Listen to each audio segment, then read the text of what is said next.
Terminal কবে নাগাদ চালু হতে পারে? কবে নাগাদ এটা তো বলা যাবে না। এটা তো এখন আজকে আলাপ আলোচনা হলো, ইনভেস্টিগেশন হবে, কিভাবে এটাকে আমরা তাড়াতাড়ি করতে পারি সেটা নিয়ে কাজ চলছে। এখন নির্দিষ্ট কোনো টাইম দেওয়া যাবে না।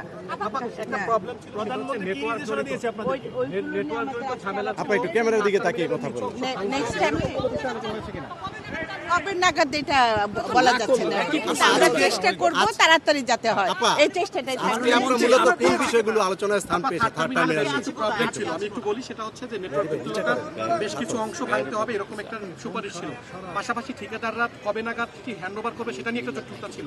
এই বিষয়গুলো নিয়ে মাননীয় প্রধানমন্ত্রী কিছু বলেছেন কিনা? না, এটা কাজ হচ্ছে 99.99% কাজ ইতিমধ্যে শেষ হয়েছে, কেন এটি এখনো চালু এটা হচ্ছে না? তো আসলে কেন চালু হতেছে না, এটা তো ইন্টারিম গভর্নমেন্টের সময় ছিল, ওই সময় প্রশ্নটা তখন করতে পারতেন।